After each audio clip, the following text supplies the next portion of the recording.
Hi, this is John Shinstock with Kody Technologies, and today I'm going to show you how to install a Kody Technologies bike rack light onto a Kuat Sherpa. I've got our custom mount bracket.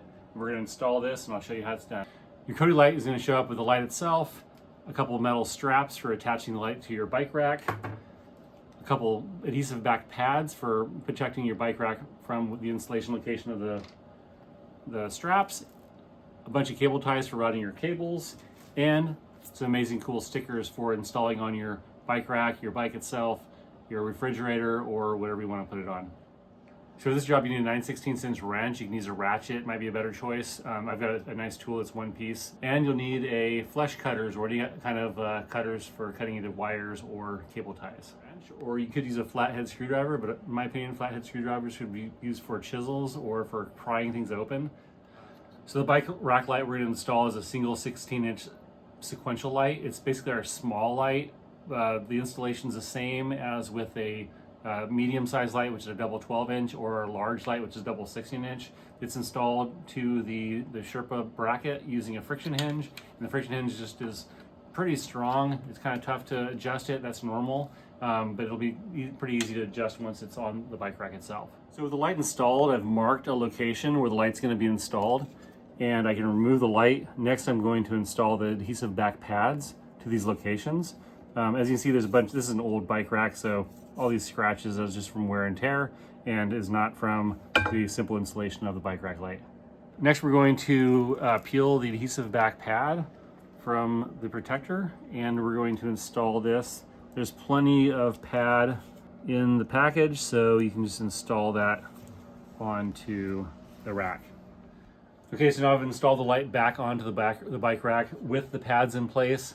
Installing this bracket back onto the bike rack is going to be very snug. You'll need to press it back into place, and it will deform the pads itself, but it'll fit nicely and cleanly around the shape of the bike rack. Next is install the metal straps through the bike rack light bracket and around the bike rack itself. So I'm going to do that right now, but one thing I'm paying attention to is the location of where these the tensioners are going to go. I want them underneath the bike rack. If you want to have them on the top, you'd want to feed them from the top and through,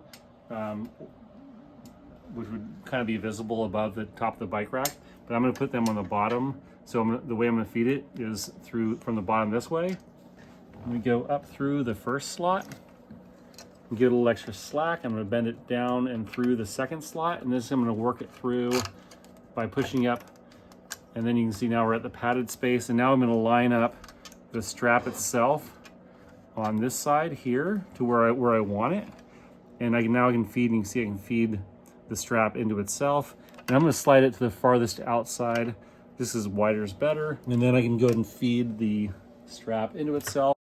I'm going to grab my wrench and I'm going to start tightening it. So I'll run it down. If you have a power driver, that might help as well. I'll run it down, keep on.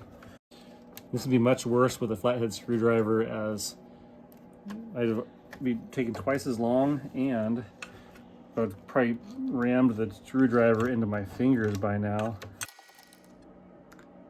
Okay, so flathead screwdrivers maybe aren't so bad, but anyway, it gets pretty tight here between the strap itself, and so I just grabbed a flathead screwdriver to finish this up. This doesn't have to be ultra tight. Once you have it snug down enough that the light's not moving, and even with one strap it holds it pretty well, but I'm just going to run it down until the metal strap is pretty tight and it's even on both sides. So that's about all I need right there, and I can check the strap. Both of them feel pretty good, and we're off and running to the next step. Next is routing the cable. So the cable comes out of the back of the lights or light, and it goes down the length of the bike rack. So you've got a couple cable ties here. On the Sherpa, the light sits a little bit low to the bottom of the rack. So I like to route the cable under the rack to where your vehicle's receiver is. You want to avoid any pinch points. So any spots like here where your cable could get caught in there, Kuat does a pretty good job of guarding those with the rack itself, so you don't have to worry about that much on this bike rack. So if you have any extra cable, you can just bundle it up and cable tie it right below the bike tray or on the side of the bike rack here. This puts it out of the way, and you just run the last bit to your vehicle. So one of the final steps is to test your light, plug it into your vehicle, test your left turn signal, your right turn signal, your brake light, your tail lights, make sure everything works. Final step, you've got some stickers, you can stick them on the back of your bike rack, on your refrigerator, or the back of your car. Thanks for watching. Once again, I'm John Shinstock with Kody Technologies. Reach out if you have any questions, and like and subscribe. All right, thanks for joining me to install a Kody bike rack light onto a Kuat Sherpa. Hope you enjoyed it. Please ask any questions in the comments or reach out to us directly. You'll find a link to our website in the comments as well, or in the description below. And anyways, thanks a lot and have a great day.